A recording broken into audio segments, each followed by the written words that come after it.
Bab 6. Angin kencang dari masa lalu. Hari itu, Nair baru saja pulang dari pelatihan menulis yang diadakan oleh Dinas Pendidikan Kota. Semangatnya masih menggebu. Ia membawa pulang brosur-brosur tentang beasiswa SMA dan perguruan tinggi. Namun saat memasuki rumah, suasana yang ditemuinya berbeda. Sunyi, tegang, Raffi duduk diam di pojok ruang tamu dengan wajah khawatir. Di dapur, terdengar suara pelan tapi tajam, suara Bu Mayer, dan suara yang tak asing, Tante Lilis. Nair mengendap, lalu berhenti di balik pintu dapur.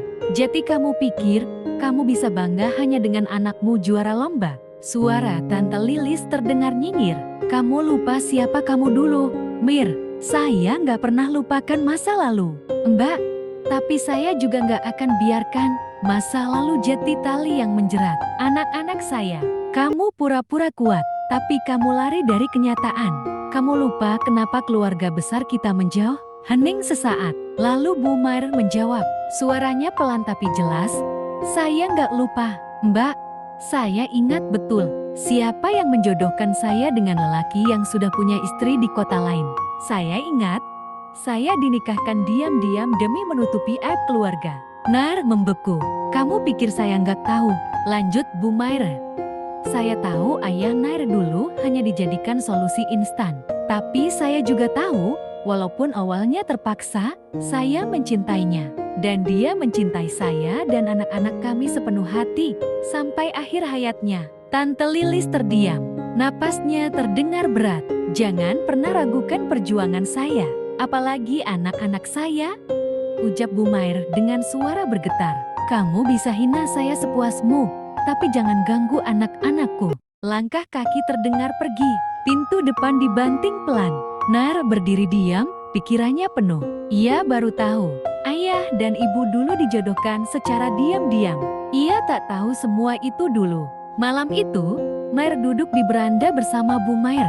Tak banyak kata, akhirnya ia bertanya pelan, apa semua itu benar? Bu Mayer menatap langit. Ya, Nak.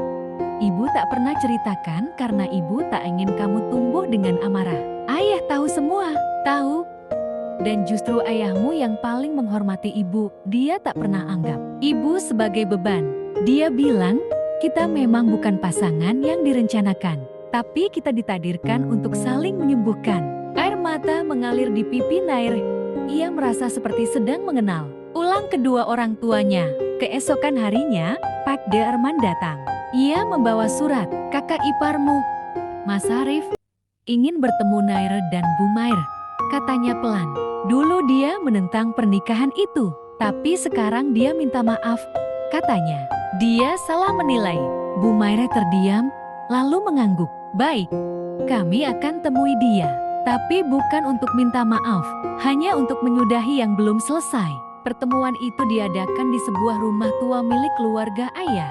Di sana, Mas Arif yang dulu dikenal keras dan dingin terlihat lebih tua dan kurus dari terakhir kali Bu Mayer melihatnya. Ia tak banyak bicara, hanya menyerahkan sepucuk surat kepada Nair. Ini dari almarhum ayahmu, ditulis waktu dia sakit, tapi tak pernah sempat dia beri. Kami baru menemukannya di laci lemari tua. Nair membuka surat itu dengan tangan gemetar. Untuk Nair dan Raffi. Jika ayah tak sempat melihat kalian tumbuh besar, ketahuilah bahwa ayah selalu percaya kalian bisa melampaui semua luka. Kalian adalah bukti bahwa hidup tak harus dimulai dengan sempurna untuk bisa jati berarti. Ibu kalian, Mayer, adalah perempuan terkuat yang pernah ayah temui. Jaga dia. Dan jika suatu hari dunia membuat kalian lelah, lihatlah ke langit malam. Di sana, doa ayah selalu menyala seperti bintang yang tak padam. Surat itu menutup luka yang lama tak tersentuh. Di mata Nair, langit malam tak pernah seindah malam itu.